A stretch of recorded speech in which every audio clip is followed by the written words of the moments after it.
노인 일자리라고 하면 그냥 용돈벌이, 소득 좀 보태는 정도로만 생각하시는 분들 많으시죠?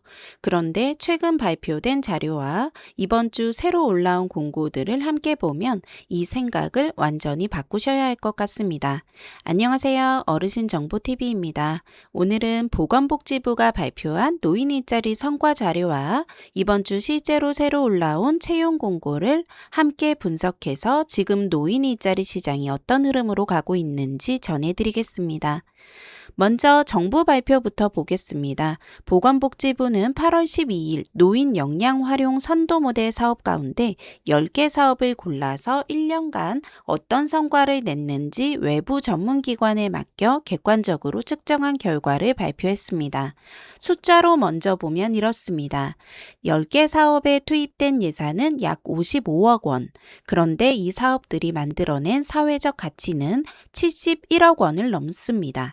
투입한 돈보다 128%더 많은 가치를 돌려준 셈이죠.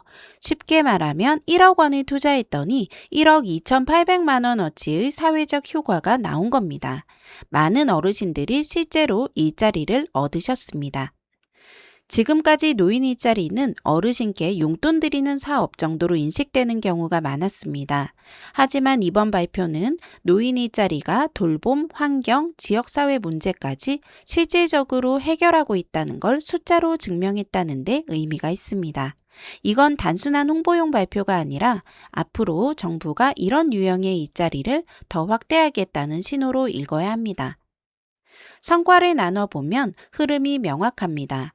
첫째, 고령화 고용을 통한 소득 증진 효과가 전체의 약 60%를 차지했습니다. 둘째는 돌봄과 교육 같은 사회 서비스 제공으로 약 40%였습니다. 즉, 지금 노인 일자리 사업의 무게중심이 단순 활동에서 돌봄과 사회 서비스로 뚜렷하게 옮겨가고 있다는 뜻입니다. 실제로 성과가 가장 컸던 사업들을 보면 이 흐름이 더 확실해집니다. 조부모 손자녀 돌봄 사업은 맞벌이 가정의 등하원 시간대 돌봄 공백을 어르신들이 메워주는 방식으로 34억 원이 넘는 성과를 냈고, LH 생활 돌봄 서비스는 임대주택에 거주하는 80세 이상 독거 어르신을 다른 어르신이 방문해서 돌보는 방식으로 28억 원이 넘는 성과를 냈습니다. 즉, 어르신이 또 다른 어르신이나 아이를 돌보는 세대 순환형 돌봄이 지금 가장 효과적인 모델로 자리 잡고 있는 겁니다. 제 주변만 보더라도 친구 부모님들께서 손자 손녀를 돌봐주시고 정부에서 지원금을 받는 모습이 종종 보였습니다.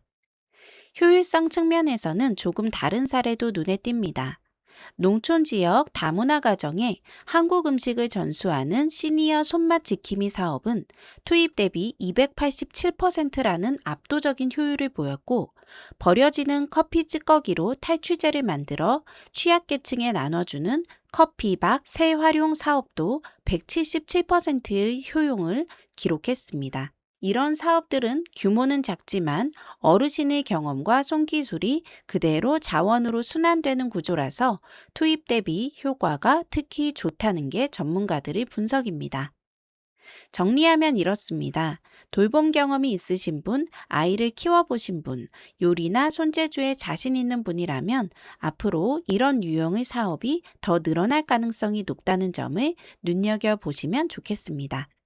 정부가 성과 좋은 사업은 표준 모델로 만들어 전국으로 확산하겠다고 밝힌 만큼 지금 소개해드린 돌봄형, 자원순환형 일자리는 앞으로 여러분이 사는 지역에서도 비슷한 형태로 만나실 가능성이 큽니다. 그렇다면 이 흐름이 실제 채용 현장에서도 나타나고 있을까요?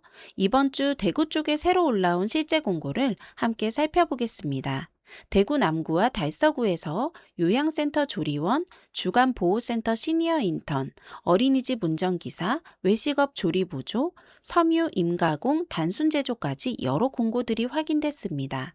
이 6건이 공통으로 말해주는 특징 3가지를 짚어드리겠습니다. 첫째, 모두 참여 인원이 0명입니다. 계획 인원은 자리마다 1명에서 5명까지 잡혀 있는데 실제로 채워진 인원은 아직 1명도 없습니다. 즉, 이 자리들은 이미 마감됐거나 경쟁이 치열한 자리가 아니라 사람들이 잘 모르는 완전히 열려있는 자리라는 뜻입니다. 이런 일자리들이 찾아보면 전국에 더 많지 않을까요?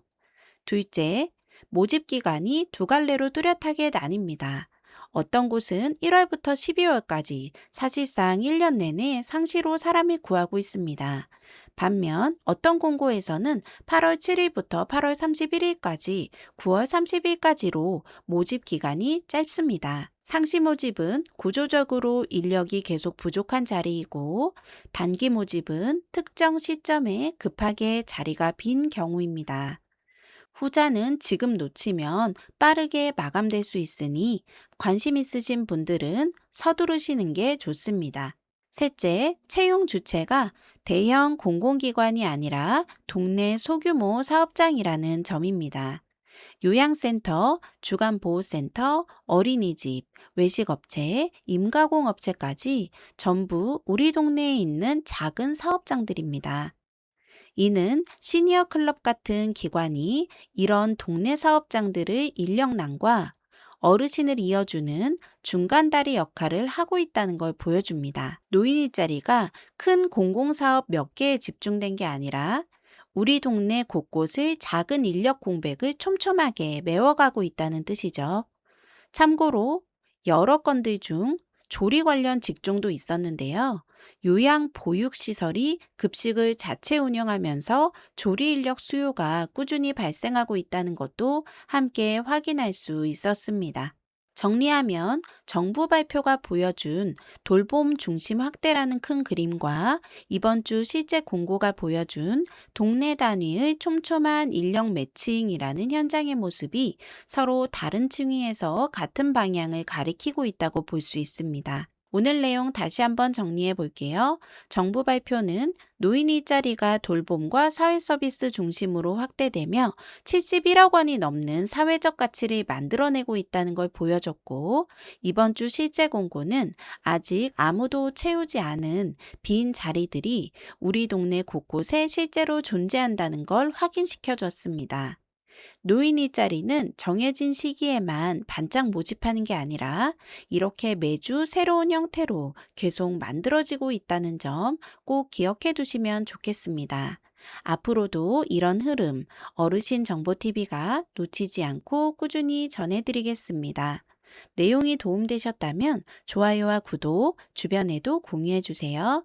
어르신들의 인생 2막을 늘 응원합니다. 감사합니다.